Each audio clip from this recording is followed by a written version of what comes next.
ప్రభునామమున మీ అందరికీ వందనాలండి. మరి ఈ దినాపు శిల్వ శ్రమల ధ్యానాలని ప్రారంభించుకుందాము. మన మధ్యలో ఉన్న సుశీల ప్రకాష్ గారు వచ్చి ప్రార్థనతో ప్రారంభిస్తారు.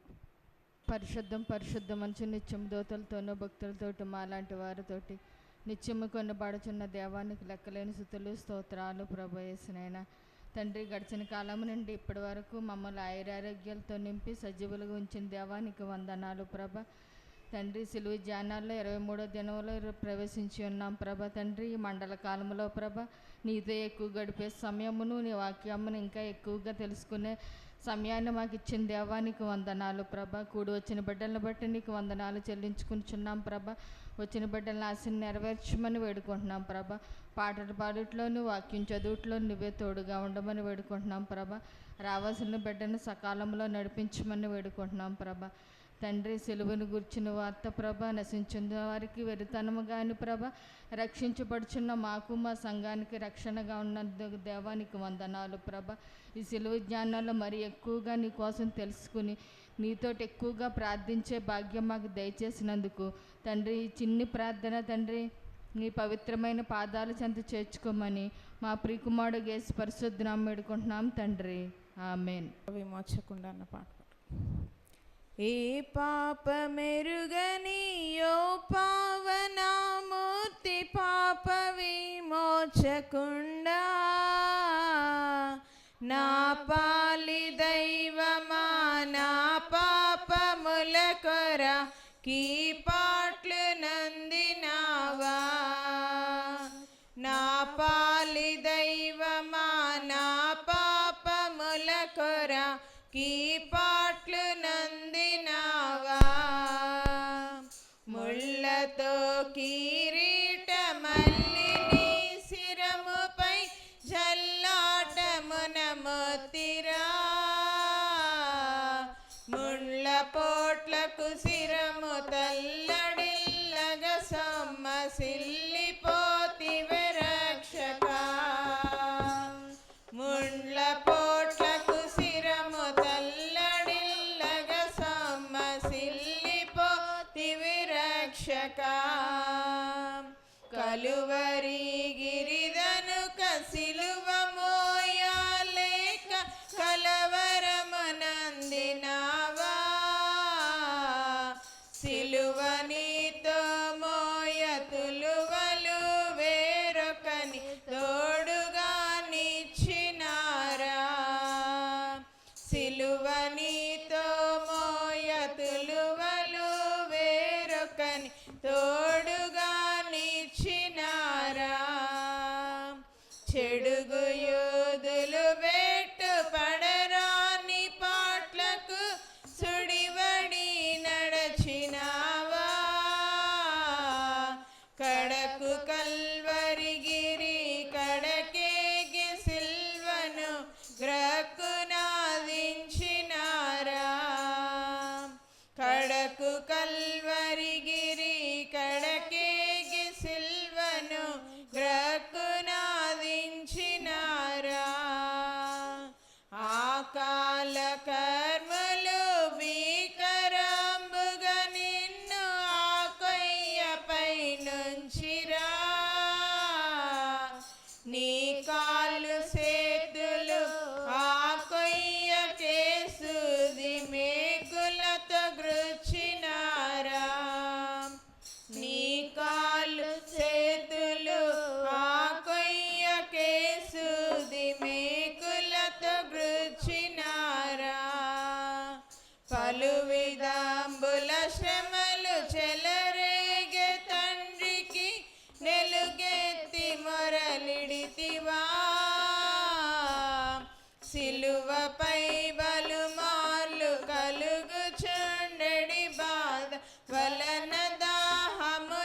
కటకట పాప సంకటము బాపుటకింత పటు బాధ నొందినావా.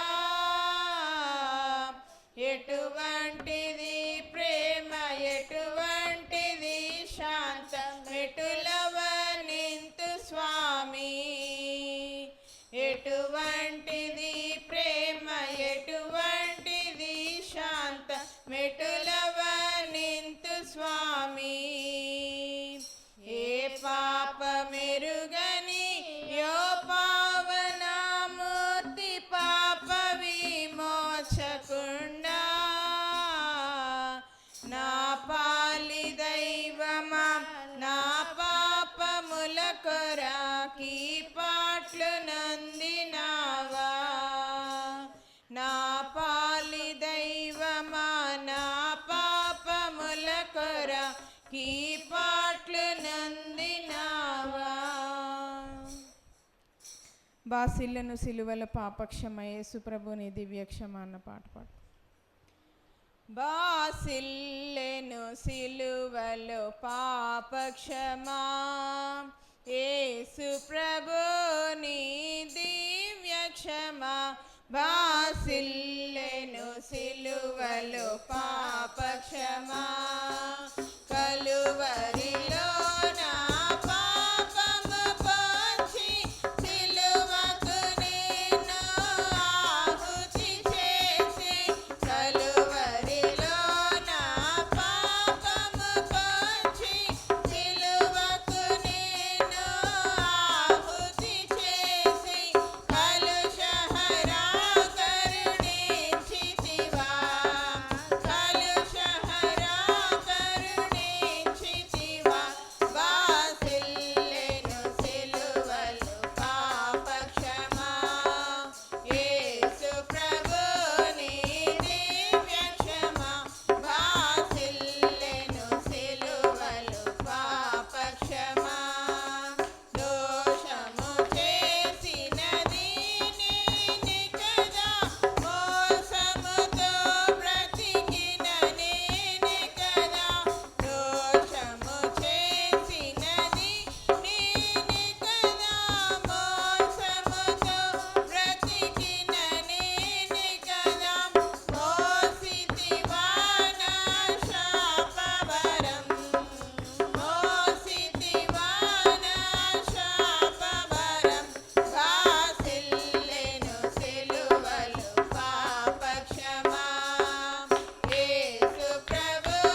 సిలువలో నీ కొరకే నా కొరకే అనమాట. యేసు చావందే సిలువలో నీ కొరకే నా కొరకే, ఎంత గొప్ప శ్రమనోర్చెను నీ కొరకే నా కొరకే. యేసు చావందే సిలువలో నీ కొరకే నా కొరకే, ఎంత గొప్ప శ్రమనోర్చెను నీ కొరకే నా కొరకే. నది వలె యేసు రక్తము సిలువల నుండి ప్రవహించే, నది వలె యేసు రక్తము సిలువల నుండి ప్రవహించే, పాపము కడిగి మలినము తుడిచే, పాపము కడిగి మలినము తుడిచే, ఆ ప్రశస్త రక్తమే, ఆ ప్రశస్త రక్తమే. యేసు చావందే సిలువలో నీ కొరకే నా కొరకే, ఎంత గొప్ప శ్రమనోర్చెను నీ కొరకే నా కొరకే. నేడే నీ పాపములు ఒప్పుకో, నీ పాప డాగులు తుడుచుకో, నేడే నీ పాపములు ఒప్పుకో, నీ పాప డాగులు తుడుచుకో, నీ ఆత్మ తనువుల శుద్ధిపరచుకో, నీ ఆత్మ తనువుల శుద్ధిపరచుకో. క్రీస్తు యేసు రక్తములో, క్రీస్తు యేసు రక్తములో, యేసు చావందే సిలువలో నీ కొరకే నా కొరకే, ఎంత గొప్ప శ్రమనోర్చెను నీ కొరకే నా కొరకే. పాప శిక్ష పొందతగియుంటిమి, మన శిక్ష ప్రభువే సహించెను, పాప శిక్ష పొందతగియుంటిమి, మన శిక్ష ప్రభువే సహించెను.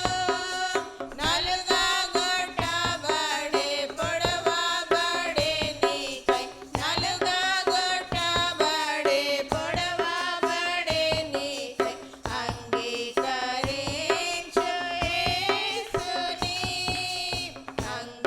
అంగీకరించు యేసుని. యేసు చావందే సిలువలో నీ కొరకే నా కొరకే, ఎంత గొప్ప శ్రమనోర్చెను నీ కొరకే నా కొరకే.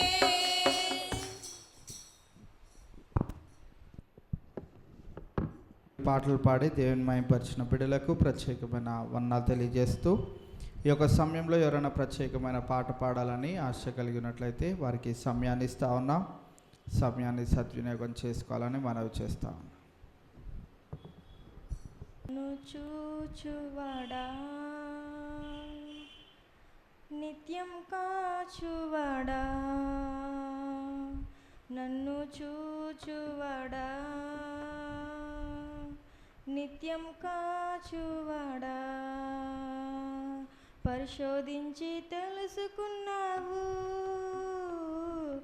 చుట్టూ నన్ను ఆవరించావు, పరిశోధించి తెలుసుకున్నావు, చుట్టూ నన్ను ఆవరించావు.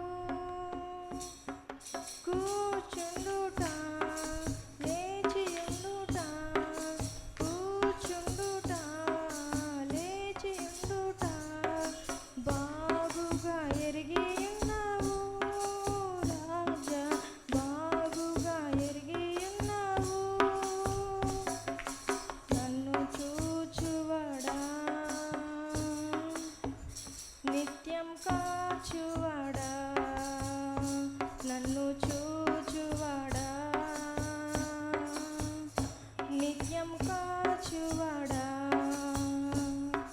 తలంపులు తపనయు అన్నీయు ఎరిగి ఉన్నావు. తలంపులు తపనయు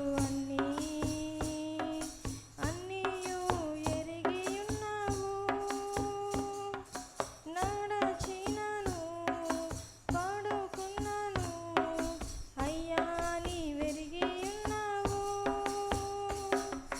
నడచినను పడుకున్నాను అయ్యా నీవెరిగి ఉన్నావు. ధన్యవాదం యేసు రాజా, ధన్యవాదం యేసు రాజా. నన్ను చూచువాడా, నిత్యం కాచువాడా, నన్ను చూచువాడా, నిత్యం కాచువాడా. వెనుకను ముందును కప్పి చుట్టూ నన్ను ఆవరించావు.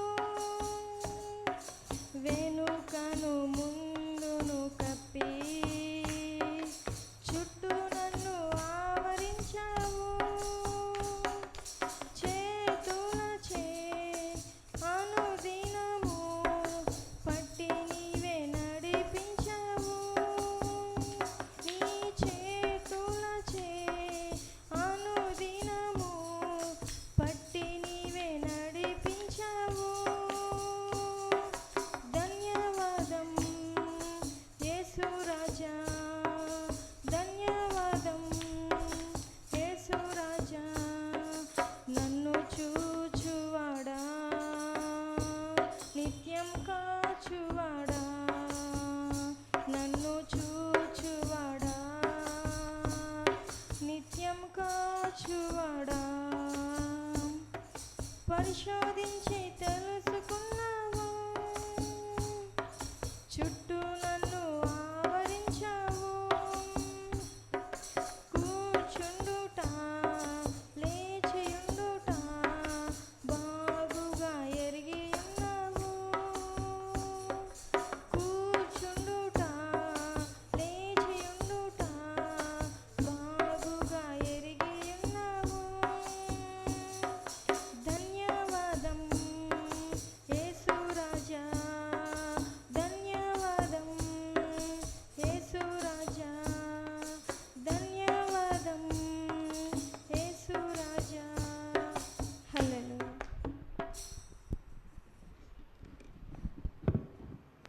దేవుని మహిమపరిచిన సిస్టర్ మౌనిక గారికి ప్రత్యేకమైన వందనాలు తెలియజేస్తూ ఈ యొక్క సమయంలో దేవుని యొక్క వాక్యాన్ని మనం ధ్యానించుకుందాం. మన మధ్యలో బ్రదర్ సురేష్ గారు ఉన్నారు. వారు ముందుకు వచ్చి ప్రార్థన చేసిన తర్వాత దేవుని యొక్క వాక్యాన్ని మనం ధ్యానించుకుందాం.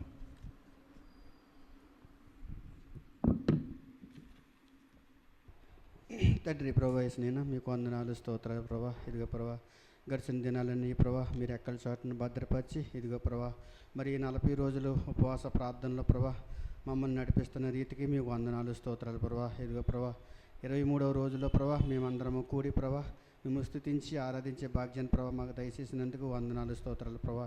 ఇప్పటివరకు పాటల ద్వారా మీరు మహిమ పొందినారు ప్రభా. ఇదిగో ప్రభా ఈ సమయంలో ప్రభా మరి వాక్యాన్ని విత్తబోచున్న మీ దేవసాకిని ప్రభా సిలువు చాటును మరుగుపరుచుకుని ప్రభా మాకు కావలసిన జీవారాన్ని మాకు దయచేసి ఆ వాక్యానుసారంగా మేము జీవించే భాగ్యాన్ని మాకు మా సంఘానికి దయచేయమని ఈ ప్రార్థన ప్రభా మరి త్వరలో రాని యేసుక్రీస్తునామని అడుగుచున్నాం తండ్రి, ఆమేన్. వాక్యాన్ని ధ్యానించుకుందాం. కొరింథీయులకు రాసిన మొదటి పత్రిక మొదటి అధ్యాయము 12-13 వచనాలను మనం చదువుకొని ధ్యానించుకుందాం. కొరింథీయులకు రాసిన మొదటి పత్రిక మొదటి అధ్యాయము 12-13 వచనాలు. మీలో ఒకడు నేను పౌలు వాడను, ఒకడు నేను అపోలో వాడను, మరి ఒకడు నేను కేఫా వాడను, ఇంకొకడు నేను క్రీస్తు వాడనని చెప్పుకొనుచున్నాడని నా తాత్పర్యము. 13వ వచనం కూడా, క్రీస్తు విభజింపబడి ఉన్నాడా? పౌలు మీ కొరకు సిలువ వేయబడిన పౌలు నామమున మీరు బాప్తిస్మము పొందితిరా అని ప్రశ్నలు వేయడం మనం చూస్తూ ఉన్నాం. ఇది నాన్న కొరింథీ సంఘము, మరి ప్రారంభ దినాల్లో ఉన్న సంఘము. అంటే మనం గమనించినట్లయితే ఒక కొత్త తరహాలో ఒక సంఘమని ఏర్పాటు చేసి బాప్తిసం పొందుకున్న వారందరూ, దేవుని యొక్క మాటలు వినాలనుకున్న వారందరూ మీరు పలానా చోటకు వస్తే అక్కడికి మాలో ఒకరు వచ్చి మీకు దేవుని యొక్క మాటలను తెలియజేస్తారు అని ఒక ప్రత్యేకింపబడిన ఒక స్థలములో ఒక సంఘాన్ని ఏర్పాటు చేసి వారికి ఒక కొత్త తరహాలో వారికి సువార్తను బోధిస్తున్న ఆ యొక్క కాలంలో మనము గమనిస్తూ ఉన్నాం. ఆ కొరింథీ సంఘము కూడా మరి నర్సరీ స్కూల్లో ఉంది అని అనుకుందాం. దేంట్లో? నర్సరీ స్కూల్లో. ఏ విషయంలో? చర్చ్ స్థాపనలో. మనం ఏ స్కూల్లో ఉన్నాము? వాళ్ళు 2000 సంవత్సరాలు అప్పుడు ఉన్నారు అని అనుకుంటే మనం ఇప్పటికీ ఏ క్లాస్లో ఉండాలి? ఏ క్లాస్లో ఉండాలి? పిహెచ్డి కంప్లీట్ అయిపోయి ఉండాలి. అంటే మనం అన్ని సంవత్సరాల నుంచి సంఘాలను మనం చూస్తూ వస్తూ ఉన్నాం కనుక. అయితే మనం ఇక్కడ గమనించినట్లయితే వీరు వారి బోధలు వింటూ ఉన్నారు. బోధలు వింటూ ఉన్నప్పుడు మనలాగానే ఆ పాస్టర్ గారి వాయిస్ ఎంత భలే ఉంటుందో, అసలు ఎంతసేపు చెప్పినా వినాలనిపిస్తుంది. పలానా పాస్టర్ గారు కథలు చెప్తే ఆయనలాగా ఎవరు చెప్పలేరు. ఒక దైవజనుడు ఆయన ఎంత బాగా నవ్విస్తాడంటే ఆయన ప్రసంగం వింటున్నంతసేపు కడుపు పగిలిపోయేటట్లు నవ్వుతూనే ఉండవచ్చు. ఇంకో ప్రసంగికుడు చేస్తే వినబుద్ధే కాదు.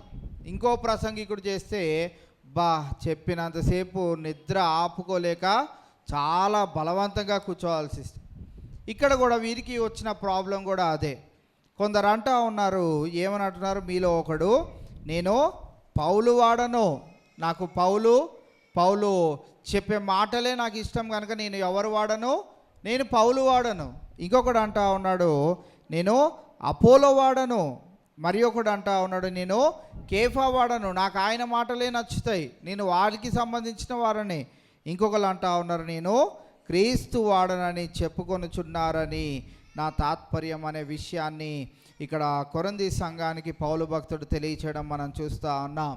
ఈ దినాన ఈ 2 వచనాలు తీసుకోవడానికి గల కారణాన్ని కనుక మనం గమనించినట్లయితే మనము ఎవరి వారము ఎవరి మాట వినాలి అనే ఆసక్తి చూపెట్టడం కాదు, కానీ ఏ ప్రసంగికుడు బోధిస్తే నాకు వినసొంపుగా ఉన్నదే అని మనం ఆలోచన చేయడం కాదు, కానీ ఎవరు బోధించినా కానీ దాంట్లో క్రీస్తు ప్రభువారి గురించి ఉన్నదా లేదా అనేది చాలా ప్రాముఖ్యమైన విషయం. చాలామంది బోధకులు బోధిస్తూ ఉన్నారు కానీ క్రీస్తు ప్రభువారిని పక్కన పెట్టి క్రీస్తుకు విరోధమైనటువంటి బోధ చేస్తూ ఉన్నారు. ఇక్కడ ఈ 2 వచనాల్లో పౌలు భక్తుని యొక్క తాత్పర్యం కూడా ఏంటిది అని అంటే, మీరందరూ తెలుసుకోవాల్సింది ఏంటి అని అంటే, మాలో ఎవరు బోధించినా కానీ ఎవరి గురించి బోధించాలి అని అంటే క్రీస్తు ప్రభువారి గురించే బోధించాలి. మీరందరూ కూడా వినాలని ఆసక్తి చూపెట్టవలసింది ఎవరి బోధ విషయమై అంటే క్రీస్తు ప్రభువారి బోధ విషయమై. ఆయన ఎలాగ పుట్టాడు, ఎలాగ జీవించాడు, ఎలాగ మరణించాడు, ఎలాగ పునరుద్ధానుడయ్యాడు, ఎలాగ తిరిగి రాబోచున్నాడు, ఎటు తిప్పి ఎలా చెప్పినా కానీ ఈ అంశాలు గనక సంఘానికి తెలియజేయకపోతే ఆ వ్యక్తి బోధకుడు కానే కాదు అనే విషయాన్ని, ఆయన బోధించేది క్రీస్తు ప్రభువారి యొక్క బోధ కానే కాదు. అంటే బైబిల్కి వ్యతిరేకమైనటువంటి బోధను బోధించేవారు. కావున ఈ కొరింథీ సంఘాలలో ఈ యొక్క ప్రశ్నలు రావడానికి గల కారణం ఏంటిది అంటే, వారు పాత నిబంధన గ్రంథాలు చదువుతున్న వారిగా ఉన్నారు. వారిలోనికి ఒక కొత్త తరహా ప్రసంగాలను ఈ పౌలు భక్తుడు, వీరి యొక్క అనుచరులు యేసుక్రీస్తు ప్రభువారి దగ్గర నుంచి దేవాలయంలో ఒక నూతనమైన మార్పును, వెలుగు సంబంధులుగా ఉండాలి అనంటే ఎలా జీవించాలో చెప్పే ఆ యొక్క బోధలను వీరందరూ చేయడంలో వారు కొంతమందికి ఆకర్షితులైన వారు కొంతమంది ఉన్నారు. ఇక్కడ అలాగనే మనము నలుగురును చూస్తూ ఉన్నాం. మొట్టమొదటిగా కొరింథీయులకు రాసిన ఇదే మొదటి పత్రిక 3వ అధ్యాయము 4వ వచనాన్ని మనం చదివితే, ఒకడు నేను పౌలు వాడను, మరి ఒకడు నేను అపోలో వాడను అని చెప్పునప్పుడు మీరు ప్రకృతి సంబంధులైన మనుషులు కారా. అంటే మళ్ళీ ఇక్కడ నాకు ఆ పౌలే నచ్చాడు, నాకు ఆ అపోలోనే నచ్చాడు, నాకు ఆ కేఫానే నచ్చాడు అని చెప్తుంటే మనం మళ్ళీ ఏం చేస్తున్నాము, వారిని కూడా ఒక స్తూపములాగా, విగ్రహంలాగా తయారు చేసుకొని వారిని కూడా దేవుళ్ళలాగా భావించడానికి ప్రయత్నం చేస్తున్నాం. అందుకే ఇక్కడ పౌలు భక్తుడు ఏమని అంటున్నాడు అని అంటే, ఇలాగా చెప్పుచున్న మీరు ప్రకృతి సంబంధులైన మనుషులు కారా. ఎందుకు ఆ మాట అనవలసి వచ్చింది అని అంటే, ప్రకృతి సంబంధమైన కార్యాలు అనేకమైన రిలీజియస్ అలాంటి యాక్టివిటీస్ని చేస్తూ ఉన్నారు. ఈ లోకంలోనికి వచ్చి మానవ రూపంలో జీవించి మనవలనే పెళ్ళిళ్ళు చేసుకొని పిల్లలు కనిన వారిలో ఏదో ఒక గొప్పతనంలో వారిని ఏం చేస్తూ ఉన్నారు అనంటే దేవుళ్ళుగా కొలుస్తూ ఉన్నారు. మనం కూడా పల్లెటూర్లకి వెళ్ళినట్లయితే ఆ ఊరిలో ఉన్న సర్పంచ్ ఒకవేళ మంచివాడు అనుకోండి, అందరికీ సహాయం చేసేవాడు, అందరి కొరకు నిలిచి ఉండేవాడు అనుకోండి, అన్ని విషయాల్లో ఆయన ఆ ఊరికే దేవుళ్ళలాగా ఉన్నాడు అనుకోండి, ఆయన ఏం చేస్తారంటే ఒకరోజు కేటాయించుకొని ఆయన పుట్టినరోజు సందర్భమో ఏదో సందర్భం తీసుకొని ఆయనకు ఒక మంచి స్తూపాన్ని పెట్టి ప్రతి సంవత్సరము ఆయనకెళ్ళి దండేయడము, పూలు జల్లడం. ఎందుకు అని అంటే ఆ వ్యక్తి వారిని చాలా ప్రభావితం చేసి వారి కొరకు దేవుడిలాగా నిలిచి ఉన్నాడు. ఇక్కడ వీరిని కూడా మనం గమనించినట్లయితే వీరి యొక్క భావన కూడా ఎలా ఉంది అని అంటే, కొంతమంది పౌలు బోధ, ఆయన వాయిస్ చాలా బాగుంది, ఆయన మంచి స్మార్ట్గా ఉన్నాడు, ఆయన చాలా హైట్గా ఉన్నాడు, ఆయన చెప్పేవి మాకు అన్నీ బాగా అర్థమవుతాయి. కొంతమందికి పౌలు చెప్పేవి అర్థం కావట్లేదు, అపోలో చెప్పేవి అర్థం అవుతూ ఉన్నాయి, కొంతమంది కేఫా చెప్పేవి అర్థం అవుతా ఉన్నాయి, కొంతమందికి క్రీస్తు ప్రభువారు ఇలాగ జీవించారు అని చెప్పే మాటలు, క్రీస్తు ప్రభువారు అప్పుడు ఉన్న వారు కొంతమంది మాకు క్రీస్తు ప్రభువారే నచ్చారు అని చెప్పేవారు ఉంటా ఉన్నారు. అందుకే ఇక్కడ పౌలు భక్తుడు ఏమని అంటున్నాడు అంటే, మీరు ఇటువంటి ఆలోచన కలిగిన వారు ఎటువంటి వారంటే ప్రకృతి సంబంధమైన మనుషులు. ఎవ్వరు ఈ లోకంలో దేవుళ్ళుగా రాలేదు. ఎవ్వరు ఈ లోకంలోనికి వారి జీవితాలను మానవాళి కొరకు సమర్పించడానికి ఈ లోకంలోనికి ఎవ్వరు రాలేదు. ఎవరి స్వార్థానికి వారు, ఎవరి ఉన్న స్థలంలో వారు ఆ రాజ్యాన్ని కాపాడుకోవడానికి అనేకులను హతమార్చిన వారే ఉన్నారు, కానీ ఎవ్వరు ఒకరి కొరకు ప్రాణం పెట్టిన వారు లేకపోలేదు. కావున ఈవేళ మనం గమనించినట్లయితే ఎవరునూ లేరు. కావున ఇక్కడ పౌలు భక్తుడు అంటా ఉన్నాడు, ప్రకృతి సంబంధమైన మనుషులు కారా. కావున ఈవేళ మనం కూడా గమనించినట్లయితే మనకు ఒక దైవజనుడు కాదు ఇష్టం అవ్వాల్సింది, దైవజనుడు చెప్పే బోధలో యేసుక్రీస్తు ప్రభువారు మనకి ఇష్టం అవ్వాలి. ఒకవేళ ఆ బోధలో యేసుక్రీస్తు ప్రభువారే లేరు అనుకోండి, ఆ బోధే కాదు, ఆ బోధ మనం వినవలసింది కానే కాదు, ఆ బోధ వలన మనకి ఉపయోగం అనేది లేనే లేదు.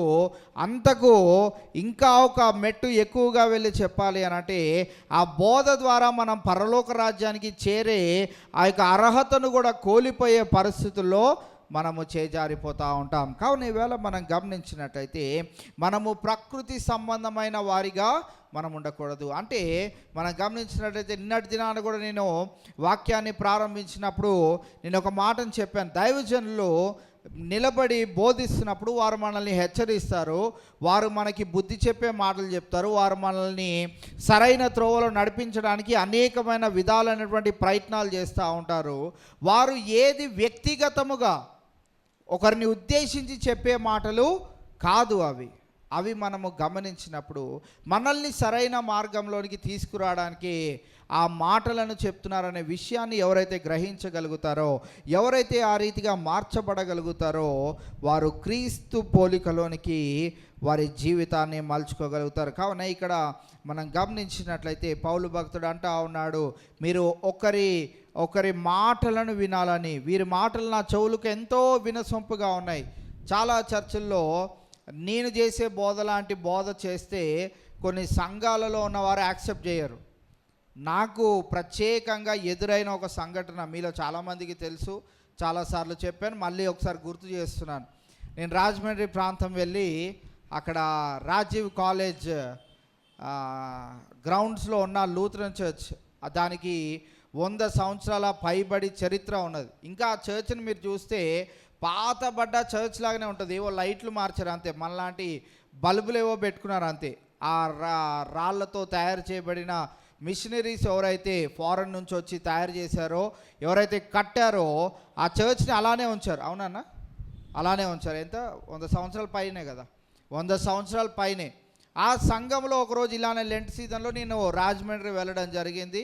ఆ రోజు సాయంత్రం ఆ దైవజనులు నాకు అవకాశాన్ని ఇచ్చారు. అవకాశాన్ని ఇచ్చినప్పుడు ఒక అంశాన్ని ఇచ్చారు. వాళ్ళకి 40 రోజులు ఏం బోధించాలో ముందే చెప్పేస్తారు కనుక ఆ రోజుకున్న ఆ వాక్యాన్ని ఎవరైనా నిలబడితే దైవజనులే నిలబడి బోధించాలని వారు ఒక ఆనవాయితీ పెట్టుకోవడంలో నేను వెళ్ళానని, నా వాయిస్ ఆయనకు నచ్చి, ఆ పాస్టర్ గారికి నచ్చి సాయంత్రం రండి అని అన్నారు. వెళ్ళాను. అయితే ఆ ఇచ్చిన టాపిక్ కూడా చూడండి ఎంత విచిత్రంగా ఉంటుందో. ఆ రోజుల్లో మరి దేవునికి సాక్షులుగా అయిన వారి గురించి మరి బోధించమని నాకు ఆ అంశాన్ని ఇచ్చినప్పుడు, నేను దేవుని సాక్షులు ఈ రోజుల్లో హతసాక్షులుగా అవ్వాలి అనగానే అందరూ,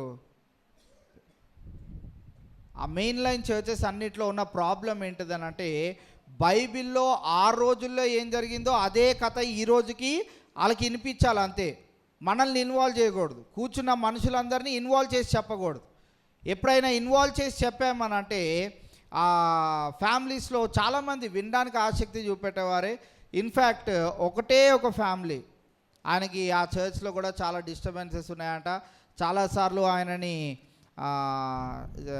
సండే స్కూల్ టీచర్గా దానికి దీనికి ఆయన అడిగితే ఆయనకి అవకాశం ఇవ్వలేదంట. ఆ గ్రడ్జ్ ఒకటి పెట్టుకొని ఇలాగ బయట ఎవరినో పిలుచుకొని మమ్మల్ని తిట్టించడానిక మీరు పిలిచేది అని ఆయన ఏదో పెట్టుకొని నా దగ్గరికి కూడా వచ్చి వెంటనే, బాబు నువ్వు చెప్పిన వాక్యం అయితే బాగుంది కానీ నువ్వు థియాలజీ ఎక్కడ చదివావు ఏంటి అంటే, మాకు థియాలజీ ఏం లేదండి, ఇలానే బోధించేయడమే, నాకు ఒక ఆత్మీయ తండ్రి ఉన్నారు, ఆయన ఏం చెప్తే అది చెప్పేయడమే నాకు వచ్చండి, ఇంకేం రాదన్నాడు. అంటే నాకు అర్థమైంది బాబు, నువ్వు చెప్పిన మెసేజ్లో నీకు థియాలజీ, రైట్ థియాలజీ ఏంటో నీకు తెలియదు, ఎలా బోధించాలో నీకు తెలియదు, ఎలా ఎక్కడ మాట్లాడాలో నీకు తెలియదు అని అన్ని విషయాలన్నీ చెప్పుకుంటూ వచ్చాడు. పక్క నుంచి వాళ్ళ సతీమణి పుండు పైన కారం జల్లినట్టు ఈయన నన్ను హెచ్చరిస్తుంటే ఆవిడొచ్చి, బాబు ఎంత బాగా చెప్పావో వాక్యం అన్నది. భర్త ఏమో, నువ్వు ఎక్కడ థియాలజీ తీసుకున్నావు ఏంటి కథ, నీ కథ ఏంటి, కమాయిష్ ఏంటి అని అడుగుతుంటే వాళ్ళ భార్య వెంటనే వచ్చి, బాబు చాలా బాగా వాక్యం చెప్పావంటే, ఏం వాక్యం, అలా ఇలా చెప్పొచ్చా ఇక్కడ అని ఆవిడని తిట్టి మళ్ళీ నన్ను పక్కకు తీసుకొని వెళ్ళి నన్ను చర్చ్ బయట వరకు ఇదే విషయాలు అడుగుతూ వస్తూ ఉంటే, మేము కారులో నుంచి మళ్ళీ మా ఫ్రెండ్ వాళ్ళ ఇంటికి వెళ్ళడానికి ఒక 5-10 నిమిషాల జర్నీ. ఆ 5-10 నిమిషాల జర్నీలో మా ఫ్రెండ్ పోయి వాళ్ళ బాబాయ్కి చెప్పేశాడు, ఇలా జాన్ ఇక్కడికి వచ్చి వాక్యం చెప్తే పలానా ఒక ఆయన ఇలా అన్నాడు, ఆయన నల్లగా పొట్టిగా ఇన్షర్ట్ వేసుకొని 2వ రోలో కూర్చుంటాడు అని చెప్పగానే 5 నిమిషాల్లో మళ్ళీ పాస్టర్ గారి దగ్గర నుంచి నాకు క్షమాపణ వచ్చింది. ఎంతసేపుల్లో మేము ఇంకా ఇంటికి వెళ్ళలే, మెయిన్ లైన్ చర్చెస్లో కూడా గొడవలు పోరాటాలు ఎలా ఉంటాయి అని అంటే కత్తికి కత్తిలాగా ఉంటుంది అన్నమాట. బంధువుగా వెళ్ళాం మనము, ఆ పాస్టర్ గారే పిలిచి వాక్యం చెప్పమన్నారు, చెప్పమన్నది మీరే, మావాడు చెప్పాడు, మావాడే తిరిగి తిడతారా అన్నంత వరకు వెళ్ళిపోయి నేనేం ఫీల్ కాలేదండి అని పాస్టర్ గారికి కూడా చెప్పొచ్చాను. కానీ 5 నిమిషాల్లో మళ్ళీ పాస్టర్ గారు వీళ్ళకి ఫోన్ చేసి, అయ్యా మా వల్ల అబ్బాయికి కొంచెం ఇబ్బంది కలిగిందంట, ఏమనుకోకండి క్షమించండి అన్నంత వరకు వెళ్ళింది. సో ఈ రోజున ఈ విషయాలన్నీ ఎందుకు చెప్తున్నానంటే కొంతమందికి కొన్ని బోధ నచ్చదు. ఇన్ఫ్యాక్ట్ చెప్పాలంటే సత్యాన్ని మనం బోధించామనుకోండి ఎవరికి నచ్చదు. ఇదే నేను ఇలాంటి 2-3 కథలు ఒకవేళ అరగంట సేపు మీకు చెప్పాను అనుకోండి, చాలా వినసొంపుగా ఉండి ఎవడో గురించి చెప్తున్నాడు కదా వినేసిపోదాంలే అన్నట్టు మీరు హ్యాపీగా వింటారు. మిమ్మల్ని ఇన్వాల్వ్ చేసి మనమందరం లోకంలోనికి వెళ్ళి సువార్త ప్రకటన చేయాలి అని అంటే మీకు గడిచిన వారంలో జరిగిన సంఘటనలన్నీ గుర్తొస్తాయి. ఆయనలాగా మనకైతే ఎవడు మనకి దిక్కు అని మనకు అనిపిస్తూ ఉంటుంది. కానీ మనం గమనించినట్లయితే ఇక్కడ ఈ కొరంథీ సంఘంలో ఉన్న వారందరూ ఏ రీతిగా ఉన్నారు అని అంటే ఒక్కొక్కరిని ఎంచుకుంటూ మేము వీరికి సంబంధించిన వారం, మేము వీరికి సంబంధించిన వారము అని చెప్పుకుంటూ ఉన్న సందర్భాల్లో వారందరితో మరి పౌలు భక్తుడు మాట్లాడుతూ ఏమన్నాడంటే మీరు ప్రకృతి సంబంధులైన మనుషులు.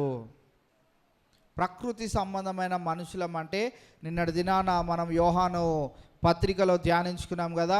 ప్రకృతి సంబంధమైన వారు అని అంటే ప్రకృతి సంబంధమైన కార్యాలనే మనము జరిగిస్తూ ఉంటాం. అంటే మన చెవులకు ఏదైతే వినసొంపుగా ఉంటుందో, ఏదైతే వినాలో దాన్ని విడిచిపెట్టి, ఏవైతే కల్పనా కథలు ఉంటాయో, ఏవైతే చీటిపోటు మాటలు ఉంటాయో, ఏవైతే మరి కాస్త సరదాగా ఉండే మాటలు ఉంటాయో, ఎవరైతే అలాంటి మాటలు చెప్పి మనల్ని మభ్యపరుస్తున్నారో వారి మాటలే వినడానికి మనము ఆసక్తి చూపుతా.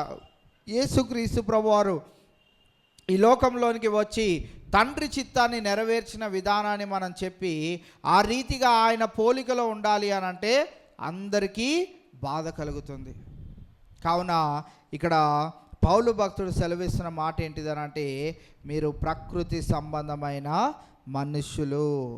ఇవాళ మనము ఒకవేళ ప్రకృతి సంబంధమైన మనుషులుగా జీవిస్తున్నామేమో మనల్ని మనము సరి చేసుకుంటూ క్రీస్తు బోధను వినడానికి, క్రీస్తు ఏ రీతిగా అయితే లోకంలోనికి వచ్చి జీవించాడో ఆ రీతిగా జీవించడానికి మనమందరము ప్రయత్నం చేయవలసిన వారమై ఉంటా ఉన్నాం. అపోస్తుల కార్యం 18వ అధ్యాయము 24వ వచనంలో అపోలో ఎవరో అక్కడ రాయబడ్డ మనం చూస్తూ ఉంటాం. అపోస్తుల కార్యం 18వ అధ్యాయం 24వ వచనం. అలెగ్జాండ్రియా వాడైన అపోస్తుల కార్యాలు 18వ అధ్యాయం 24వ వచనం. అలెగ్జాంద్రియా వాడైన అపోలో అను ఒక యూదుడు ఎఫెసునకు వచ్చెను. అతడు విద్వాంసుడును లేఖనముల యందు ప్రావీణ్యుడై ఉండెను. ఈయన బోధ ఎందుకు కొంతమందికి నచ్చింది అని అంటే ఆయన ఎలా ఉన్నాడు అంటే విద్వాంసుడు అని అంటే బాగా చదువుకున్నవాడు బోధించే కొంచెం వేరుగా ఉంటుంది. ఇప్పుడు మనం పల్లెటూర్లకి వెళ్ళామనుకోండి, పల్లెటూరులో కనుక ఒక 3-4 ఇంగ్లీష్ పదాలు వాడి మనం బోధించామనుకోండి, వాళ్ళు ఏమంటారంటే అబ్బాయి బాగా చదువుకున్నట్టున్నాడు, మన పాస్టర్ గారు అయితే అచ్చు పల్లెటూరు మాటలే మాట్లాడతాడు, ఈ అబ్బాయి ఎవరో ఇంగ్లీష్ పదాలు వాడి బాగా చదువుకున్న వాడిలాగా ఉన్నాడు అని. అదే హైదరాబాద్ పట్టణాల్లో మనము 4-5 ఇంగ్లీష్ పదాలు వాడామనుకోండి, వాళ్ళు ఏమనుకుంటారంటే అంత చదువులేదేమో, పిహెచ్డి కాదేమో, ఎంటీహెచ్లు ఎంబీబీఎస్లు చదివినోడు కాదేమో అని అనుకుంటారు. ప్రాంతానికి బట్టి ఇక్కడ అపోలో ఎందుకు కొంతమందికి నచ్చాడు అని అంటే ఈయన ఒక ప్రాంతానికి చెందినవాడు, ఎఫెసు అనే ప్రాంతానికి వచ్చాడు. ఈయన ఎటువంటి వాడు అంటే చదువుల్లో ఉన్నతమైన చదువులను చదువుకున్నవాడు, అంతేకాదు లేఖనముల యందు కూడా ప్రావీణ్యత కలిగినవాడు. లేఖనముల యందు ప్రావీణ్యత కలిగినవాడు కనుక ఈయన బోధ కొంచెము ఆ ప్రాంతంలో ఒక నూతనమైన బోధలాగా వినిపించి, అందుకే థియాలజీలో చదివిన వారందరి బోధ విధానం వెరైటీగా ఉంటుంది. మామూలుగా బైబిల్ గ్రంథాన్ని చదివి దేవుని ప్రేరేపణతో దేవుడు ప్రత్యక్షమై వారితో మాట్లాడి నువ్వు నా సేవ చేయన్న వారి బోధ విధానం వేరుగా ఉంటుంది. కావున ఇక్కడ అపోలో యొక్క బోధ కూడా ఎలా ఉంది అని అంటే, ఒక వింతైనటువంటి లేఖనాలను పరిశోధించిన వాడిగా ఉండి ఆయన మాట్లాడుతూ ఉంటే వారికి ఎంతో వినసొంపుగా ఉన్నది. అందుకే కొంతమంది అపోలోకు ఆకర్షితులై కొంతమంది మేము అపోలో వారము అన్నట్లుగా మనం చూస్తూ ఉన్నాం. మరి ఒకడు నేను కేఫా వాడను. కేఫా గురించి కూడా మనం చూసినట్లయితే యోహాను సువార్త 1వ అధ్యాయము 42వ వచనంలో మనము కేఫా గురించి మనం చూస్తాం. యేసు నొద్దకు అతనిని తోడుకొని వచ్చెను. మెస్సయ్య అను మాటకు అభిషక్తుడని అర్థము. యేసు అతని వైపు చూచి, నీవు యోహాను కుమారుడు అయిన సీమోనువు, నీవు కేఫా అనబడదు అని చెప్పెను. కేఫా అను మాటకు రాయి అని అర్థము. ఈ కేఫా ఎవరు అని అంటే యేసుక్రీస్తు ప్రభువారిని వెంబడించిన వారిలో ఒకడు. ఈయన యేసుక్రీస్తు ప్రభువారికి దగ్గరగా ఉన్నాడు కనుక ఈయన ఎవరి గురించి ఎక్కువగా బోధిస్తూ ఉండవచ్చు? యేసుక్రీస్తు ప్రభువారి గురించే బోధిస్తూ ఉండవచ్చు. సో పౌలు భక్తుడేమో యేసుక్రీస్తు ప్రభువారి గురించి తెలుసుకొని ఆయన గురించి బోధించాడు. అపోలో ఏమో చాలా విద్వాంసుడు కనుక ఆయన లేఖనములందు మరి ప్రావీణ్యత కలిగిన వాడు కనుక ఆయన బోధ ఒక వ్యత్యాసముగా కనపడుండొచ్చు. కేఫా ఏమో యేసుక్రీస్తు ప్రభువారితో నడిచిన వాడు కనుక కేఫా యొక్క బోధ ఒక వ్యత్యాసంను వారు చూసి ఉండవచ్చు. 4వదిగా మనం చూస్తున్నట్లయితే కొందరు ఎవరంట, మళ్ళీ మన లేఖనాల్లోనికి వెళ్తే కొరింథీయులకు రాసిన మొదటి పత్రిక 1వ అధ్యాయము 12వ వచనంలో నాలుగో వారు వీరెవరు అంటే, మేము క్రీస్తు వారము, మాకు క్రీస్తు బోధనే నచ్చుతుంది, మేము క్రీస్తు మాటలు విని వచ్చిన వారం కనుక మాకు క్రీస్తు ప్రభువారు ఏం చెప్పారో మేము అదే చేస్తాం. కావున ఇక్కడ మనము చూసినట్లయితే 13వ వచనంలో ఏమంటున్నాడంటే, క్రీస్తు విభజింపబడి ఉన్నాడా? మీలో మీరు కొట్టేసుకుంటా ఉన్నారు. చాలా సంవత్సరాల వరకు రోమన్ క్యాథలిక్ సంఘం వారు క్రిస్మస్ జరిపేవారు కాదు, ఈస్టర్ జరిపేవారు కాదు. ఎందుకు అని అంటే యేసుక్రీస్తు ప్రభువారు మాకు తండ్రి అయిన దేవుని యొక్క కుమారుడు కానే కాదు అని వారు చాలా దినాలు ఈ యొక్క పండుగలను జరిపించేవారు కాదు. నేటి కాలంలో వారు కూడా యేసుక్రీస్తు ప్రభువారిని ఎరిగి ఉండి ఆయన లేఖనాలను పరిశోధించిన వారిగా వీటిని జరిపించుకుంటా ఉన్నారు. కానీ మనం అలా చూసుకుంటూ వెళ్తే ఒక్కొక్క డినామినేషన్ ఒక్కొక్క రీతిగా వారు పండుగలను చేసుకునే వారిగా ఉంటా ఉన్నారు. అయితే మనం ఇక్కడ చూస్తున్నట్లయితే మనము ఏది చేసినా కానీ మనం ఏం చేయకూడదంట, ప్రాముఖ్యంగా క్రీస్తును పంచుకోకూడదు. భారతదేశంలో కూడా ఉన్న ఒక చెడ్డదైనటువంటి ఒక పద్ధతి ఏంటిది అని అంటే, ఒకరు తల అని, ఒకరు భుజాలని, ఒకరు నడుమని, ఒకరు ఇంకోటని, ఒకరు పాదాలని అలా విభజించుకొని మనుషులందరూ ఒకటిగా ఉండవలసిన వారిని మీరు మావారు కాదురా, మీరు మీ వారురా, మీ వాళ్ళు అక్కడున్నారు, మీ వాళ్ళు ఇక్కడున్నారు, మేము ఎక్కడో ఉన్నాము అని చెప్పుకొని భారతదేశంలో మనుషులందరినీ వేరుపరిచిన వారిగా ఉంటా ఉన్నారు. మనం ఇక్కడ చూస్తున్నట్లయితే మనము ఏది వింటున్నా కానీ క్రీస్తు ప్రభువారిని మనము విభజింపకూడదు. మా సంఘంలో ఇలా చెప్పరండి, మా సంఘంలో ఇలా చెయ్యమండి, మా సంఘంలో క్రీస్తు ప్రభువారిని ఆరాధిస్తాం కానీ అంతగా ఆరాధించమండి, అవన్నీ మనం పక్కన పెట్టాలి. ఒక బోధకుడు బోధించేది కాదు మనం వినవలసింది, లేఖనాల్లో ఏముందో దాన్ని పరిశోధించి ఆ బోధ ఎక్కడ ఉందో అది వినడానికి మనము ఆసక్తి చూపెట్టాలి. ఇక్కడ అందుకే 13వ వచనంలో ఏమంటున్నాడంటే క్రీస్తు విభజింపబడి ఉన్నాడా. ఆయన లూథరన్ సంఘాలకి తలగా, బ్యాప్టిస్ట్ సంఘాలకి నడుముగా, ఇంకో సంఘాలకి ఇంకోలాగా లేడు. ఆయన ఎక్కడైనా ఒక్కడిగానే ఉన్నాడు. ఆయన ఎప్పుడు ఆది మొదలవ్వక ముందు ఎలా ఉన్నాడో ఆయన యుగ యుగాల వరకు అలానే ఉండనే ఉన్నాడు. ఆయన స్వారూప్యము కానీ, ఆయన చేసే కార్యాలు కానీ, ఆయన ఇచ్చిన వాగ్దానాలు కానీ ఏవి కూడా ఆయన నెరవేర్చకుండా ఉండనే ఉన్నాడు. ఆయన ఒక్కడిగానే ఉన్నాడు. ఆయననే మనం ఏం చేస్తున్నాము అనంటే మాకు మరియమ్మ తల్లి కూడా ఇంపార్టెంట్ అండి. మాకు తండ్రి అయిన దేవుడే. ఈరోజుకి యూదులు ఏమంటారు, మాకు యెహోవానే, యేసుక్రీస్తు ప్రభువు రాకడ గురించి మేము ఇంకా ఎదురు చూస్తున్నాము, మెస్సయ్య గురించి ఎదురు చూస్తున్నాం. లేఖన భాగం ఏం చెప్తుంది, ఆయన ఆల్రెడీ వచ్చాడు, మనందరి కొరకు ప్రాణం పెట్టాడు, ఆయన తిరిగి వెళ్ళాడు, ఒకానొక దినాన రానై ఉన్నాడు. ఈ బోధను అంగీకరించిన వారు కొంతమంది ఉన్నారు. యేసుక్రీస్తు ప్రభువారిని చాలా డినామినేషన్స్ ఏం చేసినాయి అంటే విభజించేసుకొని యేసుక్రీస్తు ప్రభువారి జీవితము ఇక్కడ వరకే చాలు, ఇక్కడ తర్వాత మనం చెప్పుకోకూడదు, ఇక్కడ తర్వాత మనం చెప్పుకుంటే దాని ప్రకారంగా మనం జీవించలేమని ఆ బోధ వారు చేసుకోరు. యెహోవా దేవుణ్ణి ఆయన రూపాల గురించి మనం చూస్తే, ఆయన చేసే కార్యక్రమాలు చూస్తే చాలా భయంకరంగా ఉంటాయి కనుక ఆయన గురించి మనకు వద్దు. పరిశుద్ధాత్ముడు చేసే కార్యాలు అలా ఉంటాయి ఇలా ఉంటాయి అని మనం విభజించేసుకున్నాం కనుక ఆ పరిశుద్ధాత్ముని మేము నమ్మము. మనము నమ్మవలసింది ఏంటి అనంటే ఒకరు చెప్పే మాటలు కాదు, కానీ లేఖనాలు స్పష్టంగా తెలియజేస్తుంది ఏంటి అనంటే ఇక్కడ రెండో విషయాన్ని కూడా మనం చూస్తూ ఉన్నాం.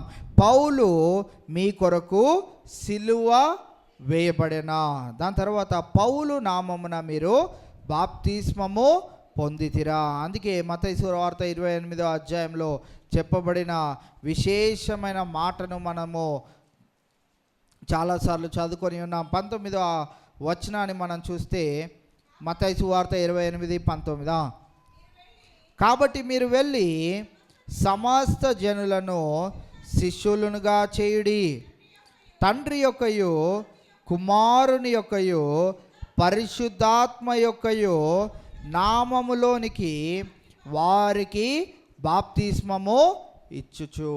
ఇక్కడ మనం గమనించినట్లయితే తండ్రి నామంలోనే బాప్తిస్మం ఇవ్వండి అన్నారా? లేదు. కుమారుని నామంలోనే అన్నారా? లేదు. పరిశుద్ధాత్మని నామంలోనే అన్నారా? లేదు.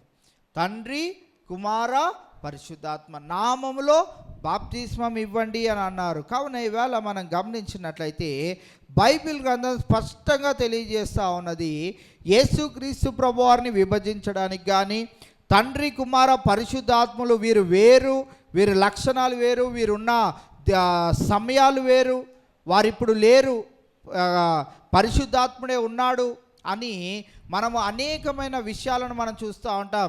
తండ్రి అయిన దేవుడు ఓన్లీ పాత నిబంధన వరకే ఉన్నాడని, కొత్త నిబంధన అంతా యేసుక్రీస్తు ప్రభువారని, దాని తర్వాత ఇప్పుడు ఉన్నది పరిశుద్ధాత్ముడు అని అంటూ ఉంటారు. కానీ వారు త్రిత్వంలో ఏకత్వముగా వారు విభజింపబడి లేరు. వారు ఒక్కరిగానే మన మధ్యన ప్రారంభం నుంచి చివరి వరకు వారు సంచరించనై ఉన్నారు. యుగ యుగములు వారు ముగ్గురు కలిసి కట్టుగానే వారు మనతో పాటు ఉండనై ఉన్నారు. కావున ఈ సబ్జెక్ట్ డీప్గా వెళ్తే చాలా చాలా అర్థం కానటువంటి విషయాలు అనేకమైనవి మనకు ఎదురవుతూ ఉంటాయి. ఇక్కడ ఈ కొరింథీ సంఘానికి కూడా అదే ప్రాబ్లం అయింది. అదే ప్రాబ్లం అయ్యి వీరు ఒక్కొక్కరిని ఒక్కొక్కరిగా చూస్ చేసుకున్నారు. ఒక్కొక్కరి బోధ ఒక్కొక్కరి రీతిగా ఉన్నది కనుక వారిని వారు ఎంచుకున్నట్లు మనం చూస్తూ ఉన్నాం. అయితే పౌలు భక్తుడు స్పష్టంగా తెలియజేస్తున్న మాట ఏంటిది అని అంటే, మీకు ఉండవలసిన గుర్తులు ఏంటివి అని అంటే, క్రీస్తు విభజింపబడలేదు అంటే యూదుల కోసమే ఆయన సిలువలో మరణించాడని కాదు. అందుకే మనము యోహాను 3:16 చదువుతాం కదా, దేవుడు లోకమును ఎంతో ప్రేమించాడు. లోకంలో ఉన్న వాళ్ళందరి కొరకు ప్రేమించాడు.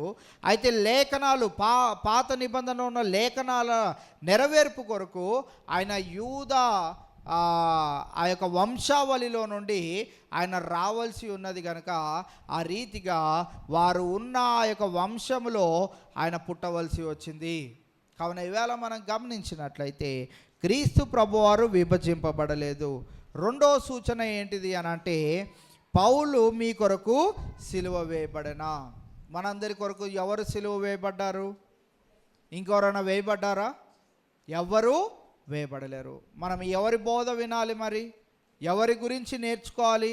ఎవరి పోలికలో మనం జీవించాలి అనే విషయాన్ని రెండవ భాగంలో ఏం చెప్తున్నాడంటే, పౌలు ఏమన్నా మీ కొరకు సిలువ వేయబడ్డాడా? వేయబడినప్పుడు ఎవరు సిలువ వేయబడ్డారు? ఎవరు మీ పాపాలన్నిటినీ క్షమించి ఆయన ఒక్కడే సిలువ పైన ఆ యొక్క శిక్షను పొంది ఉన్నాడు అని అంటే ఏకైక వారు యేసుక్రీస్తు ప్రభువారు. మూడోది మనం చూసినట్లయితే, పౌలు నామమున మీరు బాప్తిస్మము పొందితిరా. ఎవరైనా పొందారా?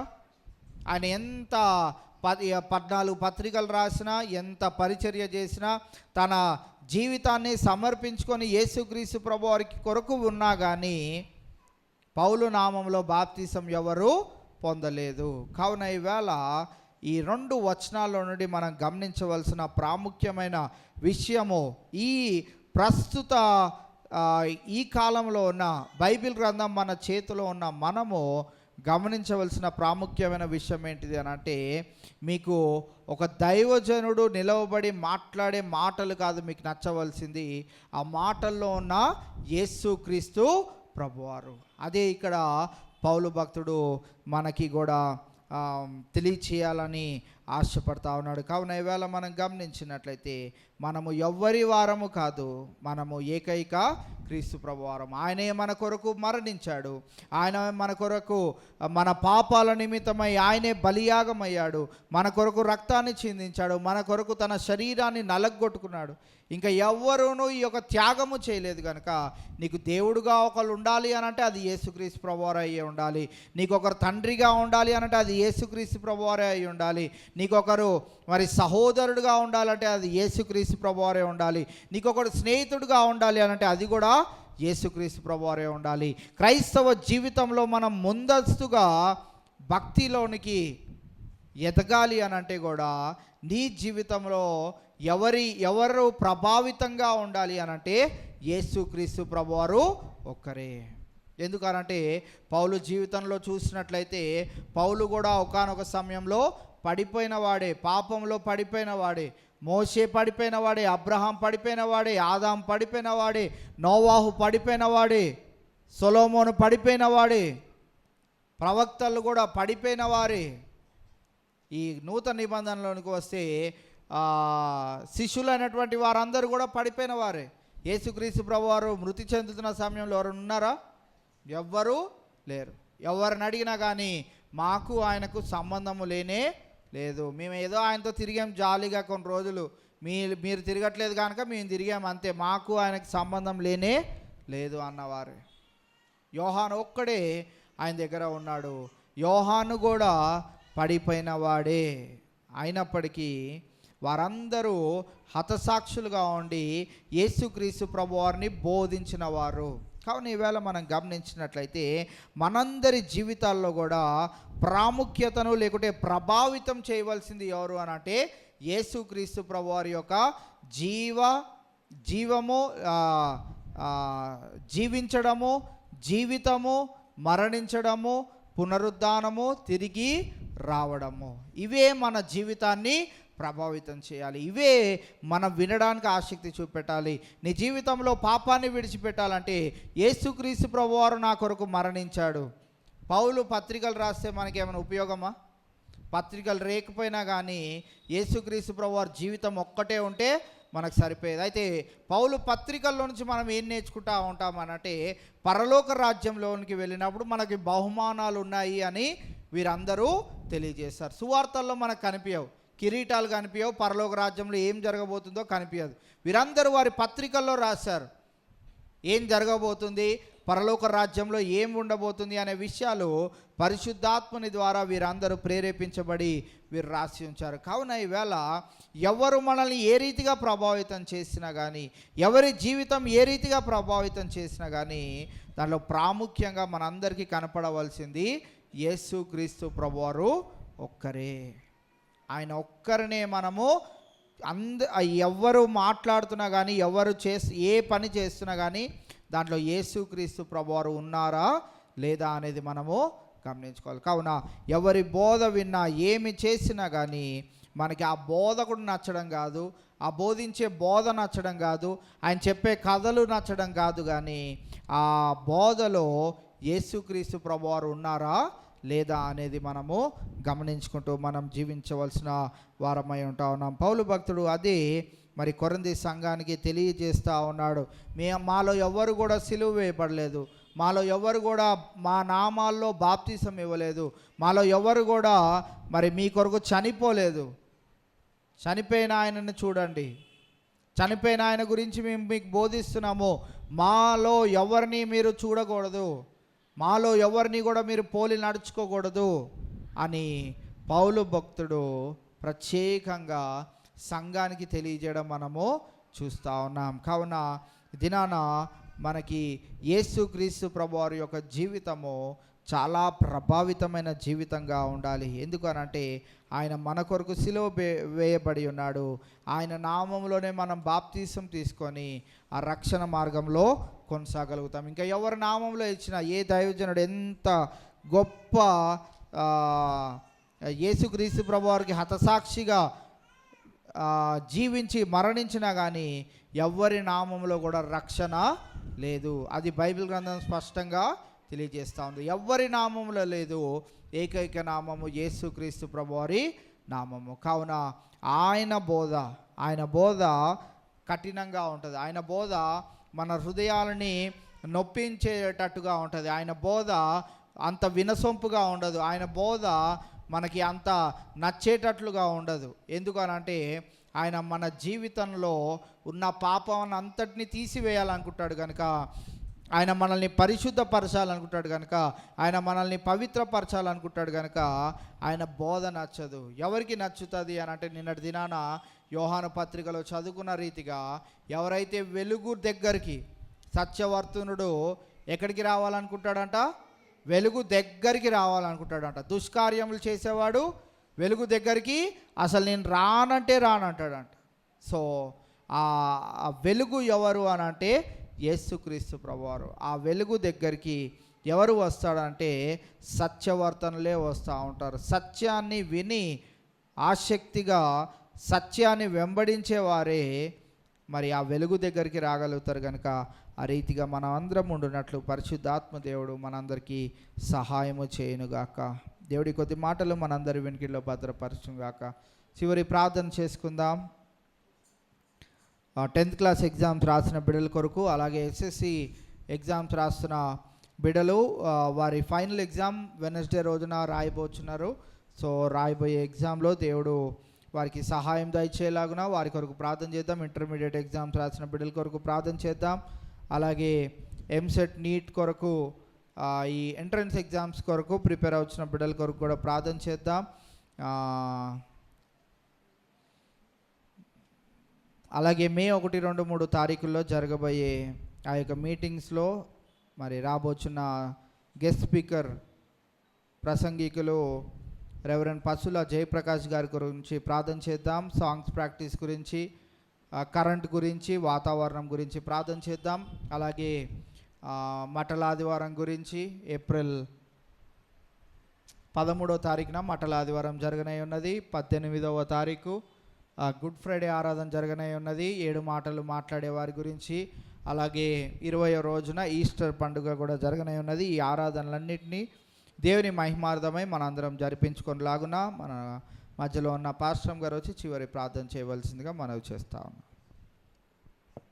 శుద్ధుడా, మమ్మల్ని అతి మిక్కిలిగా ప్రేమించిన మా పరలోకపు తండ్రి యేసయ్యా, నీకు వందనాలు చెల్లిస్తున్నాను ప్రభా. 23వ శిలువ ధ్యానాల రోజుని మాకు దయచేసి నీవు పాటల ద్వారా మహిమ పొంది నా మంచి వాక్యం ద్వారా నువ్వే మమ్మల్ని హెచ్చరించిన తండ్రి నీకు వందనాలు చెల్లిస్తున్నాను. ఎక్కడ మేము నీ నామానికి దోషణ పాలు తెచ్చే వారం కాకుండా నాయన నీ యేసు నామాన్ని గుర్తించి వాళ్ళముగా ఉండటకు నీ కృపను దయచేయండి. మేము పౌలు వారము, అపోస్తుల వారము, వారి నాన్న మనుషులను నాన్న ప్రకృతి సంబంధులుగా మేము జీవించక గొప్ప దేవుడు మా కోసం ప్రాణం పెట్టిన యేసయ్య నిన్ను విభజించకుండా నాన్న నీకే నాన్న మహిమ తెచ్చే రీతిని మా జీవితాలు ఉండటకు నీ కృపను దయచేయమని ప్రార్థన చేస్తున్నాను. ప్రభువా నాయన ఈ సమయంలో ప్రార్థన అవసరతలను బట్టి నీ పాద సన్నిధికి వస్తున్నాం నాయన. ప్రభువా 10th క్లాస్ ఎగ్జామ్స్ రాసిన బిడ్డలను జ్ఞాపకం చేసుకోండి నాయన. రాయిస్తున్న బిడ్డలను జ్ఞాపకం చేసుకోండి. ఎంట్రన్స్ రాస్తున్న బిడ్డలను అందరినీ జ్ఞాపకం చేసుకొని వారికి మంచి జయం అందించండి. ప్రభువా మంచి మార్కులతో పాస్ అవ్వడానికి ఎల్కేజీ నుంచి పీజీ వరకు ఎవరు పరీక్షల్లో వచ్చిన వారికి ఆయన మంచి సిద్ధపాటును దయచేయమని ప్రార్థన చేస్తున్నాను. ముఖ్యంగా మేము 1, 2, 3 తారీఖుల్లో జరగబోయే మీటింగ్స్ కోసం నాయన పిలిచిన దైవ సేవకులు రెవరెండ్ పసుల జయప్రకాష్ గారి గురించి ప్రార్థన చేస్తున్నాము. ఆయన్ను ఆత్మతో నింపి మా మధ్యకు తోడుకొని రమ్మని ప్రార్థన చేస్తున్నాను. వాతావరణాన్ని అనుకూలపరచండి నాయన.